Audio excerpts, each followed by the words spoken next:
All right, and welcome to Fast Break Breakfast NBA Podcast. My name is Keith Parrish, and I'm here today to wrap up some of my NBA Summer League thoughts, some of my notes from Summer League, things I didn't get to on last episode, some things I've caught up on since I got home, since the League Pass blackout was lifted, and now I've been watching even more Summer League, so there are some things I wanted to get into.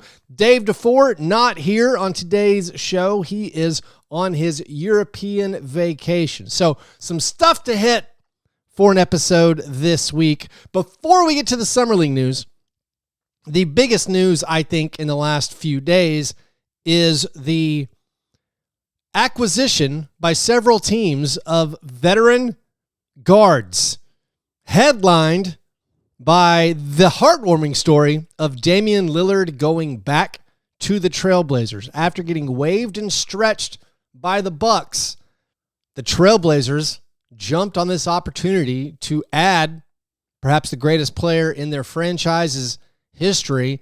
Dame gets to return home.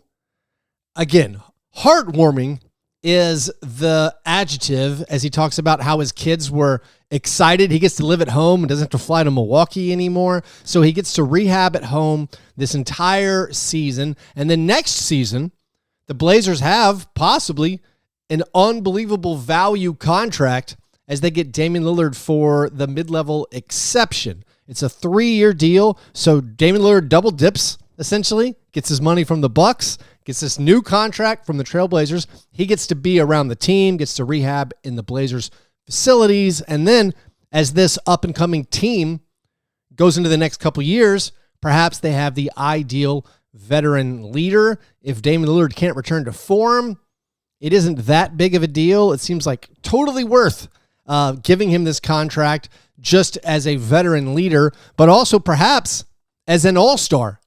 If he gets back to 90% of his form, might be exactly what this team needs. So that's a fun story in the NBA. It's a strange situation where all these huge contracts just don't exist anymore, as far as we had guys on what you would call maybe not the best contracts. I mean, Damian Lillard's contract seemed totally fair, but it was so big, it was slightly immovable.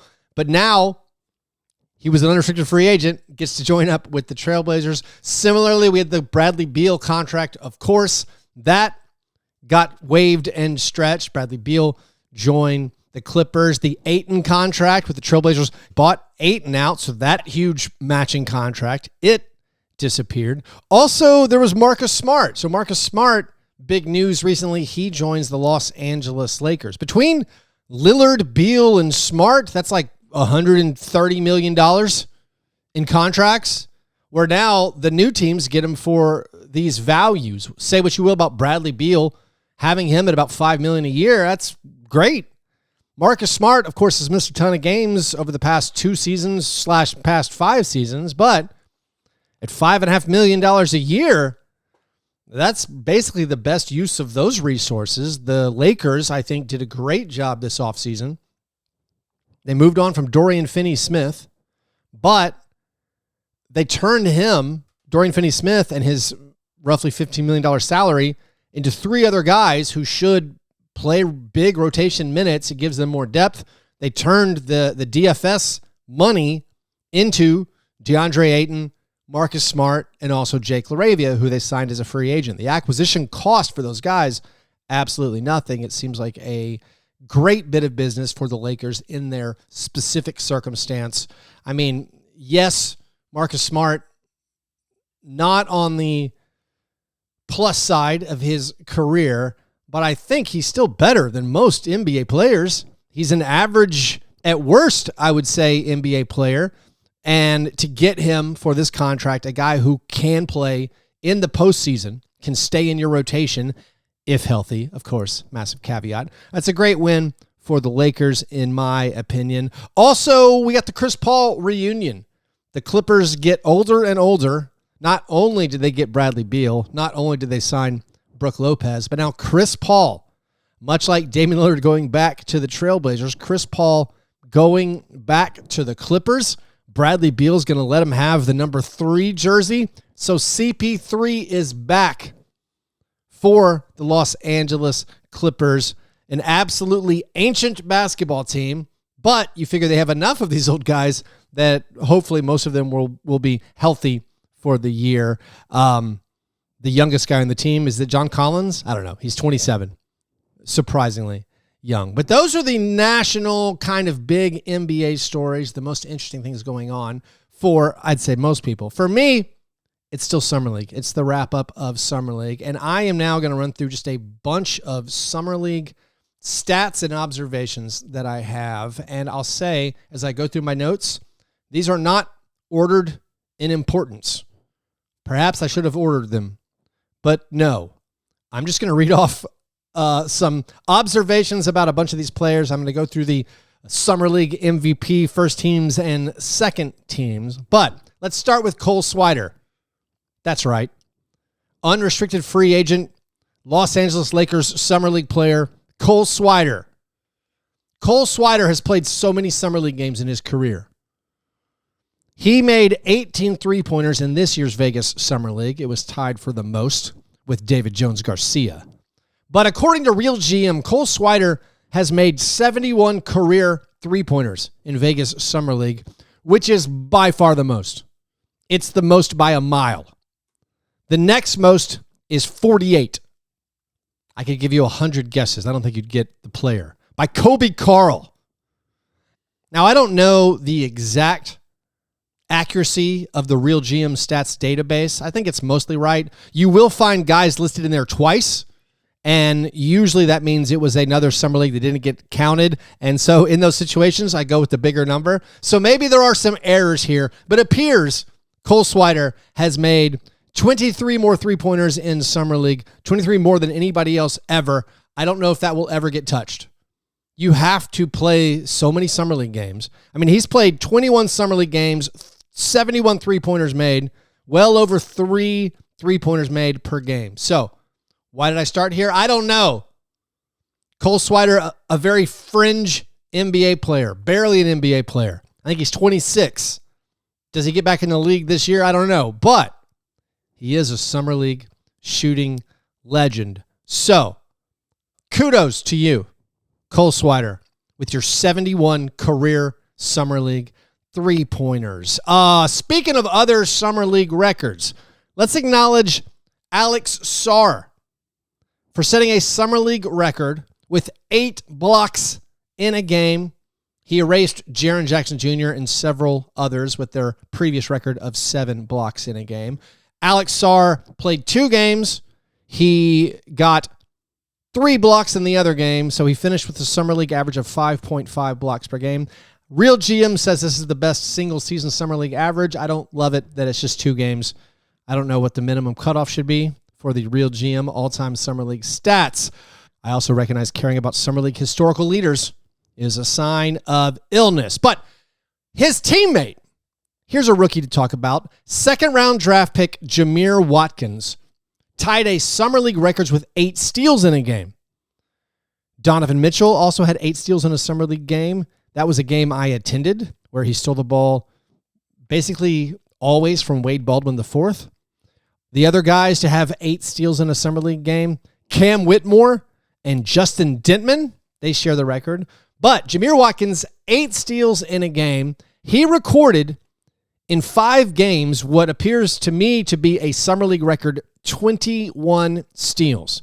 21 steals in 5 games for Jameer Watkins, who is 24 years old already. He's on a 2-way this year, but is a rookie. Another second-round pick rookie, Brooks Barnhizer, he notably grabbed 13 steals in his first 2 games in Vegas. He had 7 and then he had 6, but he was outdone by Jameer Watkins, who got 8 in a game. Now, as far as the Summer League awards from the league, Kyle Filipowski did win Summer League MVP. I talked about him on the last Fast Break Breakfast episode. He finished his 3 Vegas games with a 29.3 scoring average. That is the 3rd highest ever scoring average for an individual Summer League. The other players on the All-Summer League first team, it was Filipowski, Nick Clifford from the Kings, David Jones-Garcia, Jordan Miller, and Terrence Shannon Jr. Nick Clifford, who led the Kings to the Summer League title game where they lost to the Hornets. His first 4 games really stood out. In those 4 games, he averaged 18.5 points per game, 6.5 rebounds, 5 assists per game, had a 9-assist game there, juicing those assist totals. But in his final 2 games, the semifinals and finals, his numbers came crashing down. Only had 17 points combined in those 2 games. Terrible shooting percentages, had 6 turnovers and 5 assists. David Jones-Garcia, talked about him on the last show, about being an absolute bucket. He finished Summer League with unreal shooting splits of 53, 53, 92, and averaged 22 points per game in just 25 minutes per game. Also averaged 6 rebounds, 4 assists, and a steal per game. He got a 2-way deal with the Spurs. Jordan Miller, who was on the first team, this is his 3rd Summer League.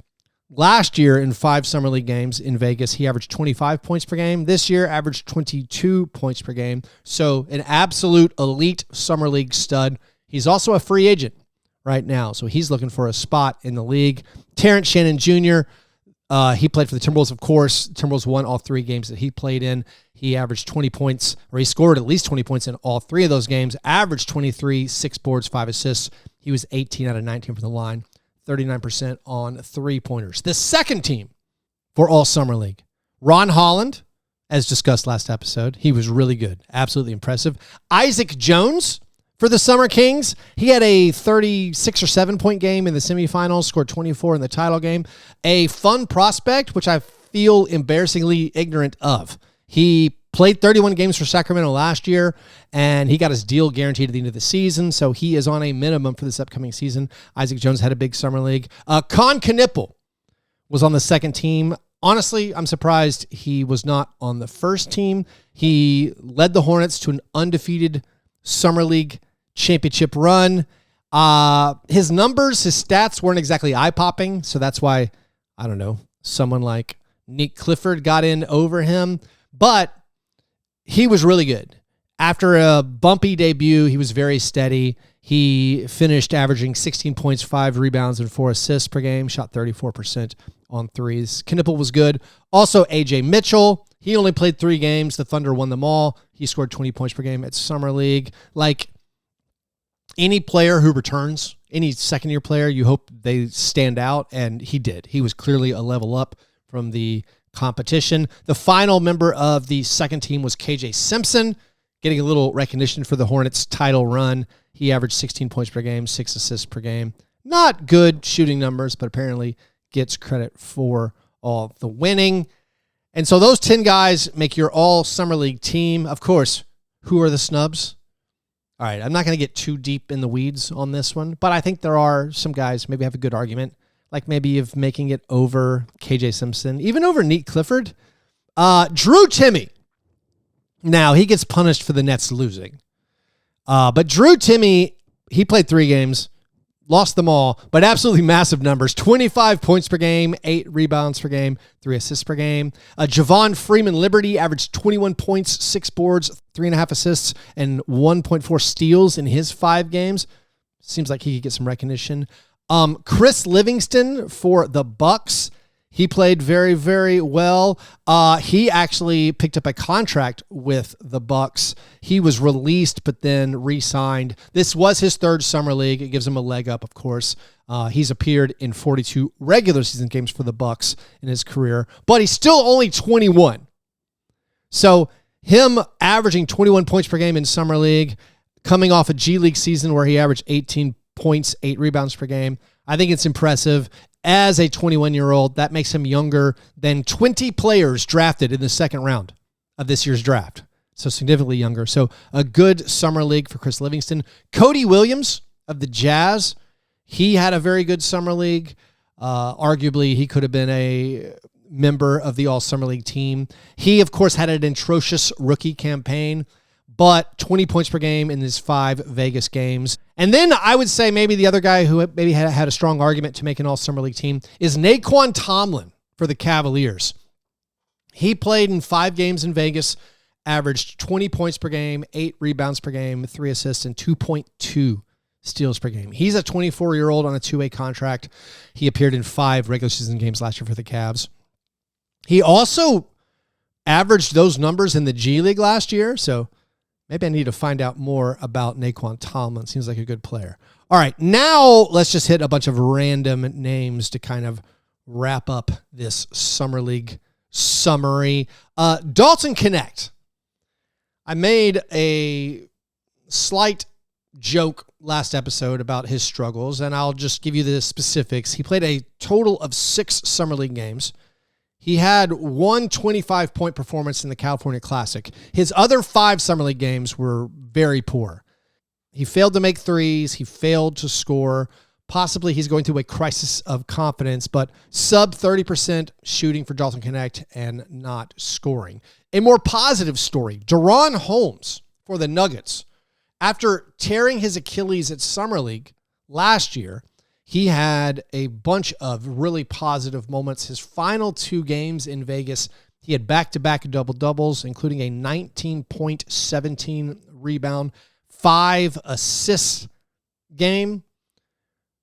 He did only have 3 assists in his first 4 Summer League games. So the passing wasn't a total part of his game in Summer League, but his possible availability this year to be in the rotation, when you combine that with the other pickups they've made, with Jonas Valanciunas' public commitment that he is playing for the Nuggets this year and will be trying his hardest, Deron Holmes maybe a bright spot for that squad. Curtis Jones for the Nuggets had a good Summer League. He was an undrafted rookie on an Exhibit 10 who averaged 15 points and 4 assists. He made his 3-pointers and got offered a 2-way contract for that, for his performance. Notable from Summer League, Kel'el Ware played, had some big games, but the biggest story for him was he was publicly called out by Eric Spoelstra for not giving it his all the time, for his low motor. And that, of course, was his, red flag in the draft process, was this guy doesn't maybe give it his all. So that was a notable storyline from Summer League. Nikola Topic for the Thunder, he played. He had more turnovers than assists in Utah. He did right the ship slightly in Las Vegas thanks to a single 10-assist, 3-turnover performance against the Pacers. But in his 6 Summer League games he played, he shot 33% from the field, had an average of 6 assists and 5 turnovers per game. So he did make some fancy passes. They got people excited. There were some highlight passes, but the rest of the game, pretty big question mark. I am going to plant my flag and call him worst defending Nick Calathis. As far as the lottery picks that played, Jeremiah Fears is the only lottery pick who suited up and played in all of his team's games. Law Murray of The Athletic was tracking this. Jeremiah Fears, you give him his credit for suiting up and playing every game, but he was a turnover machine. Actually, the turnover kings of the Summer League, it is the 2 lottery picks for the Pelicans. Jeremiah Fears and Derek Queen were top 2 in turnovers per game.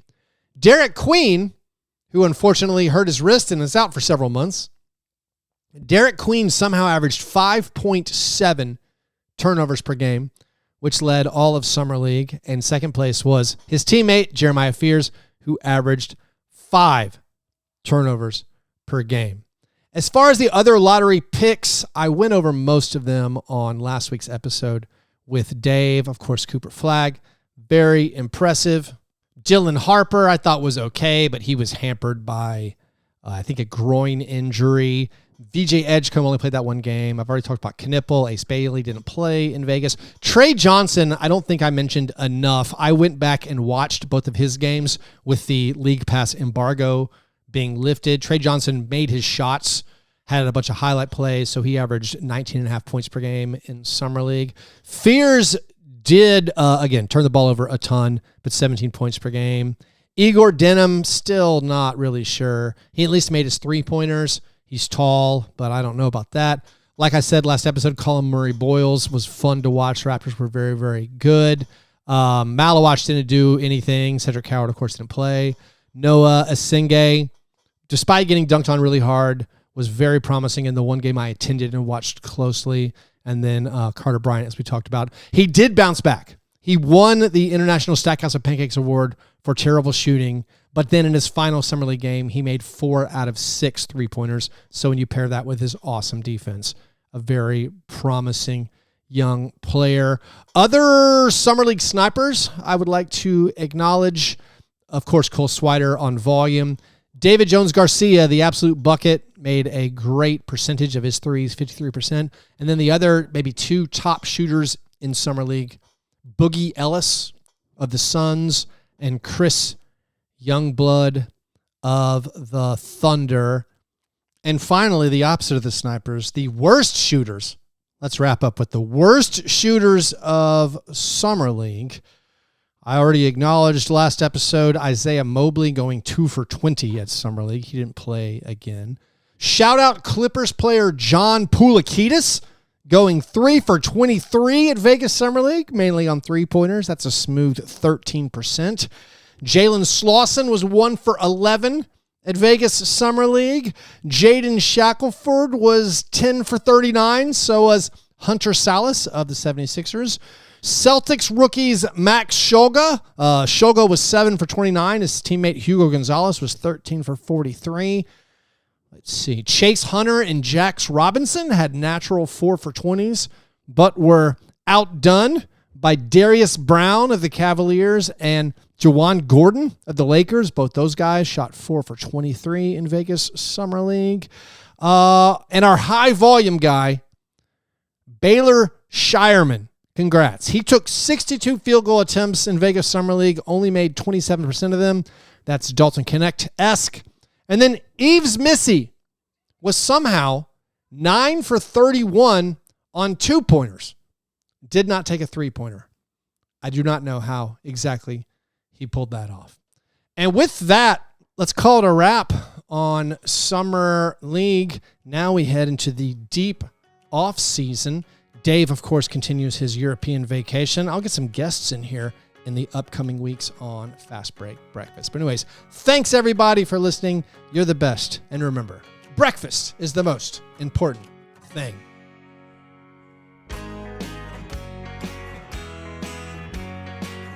Yeah, never apologize for being G&G. Fast break, man. You understand?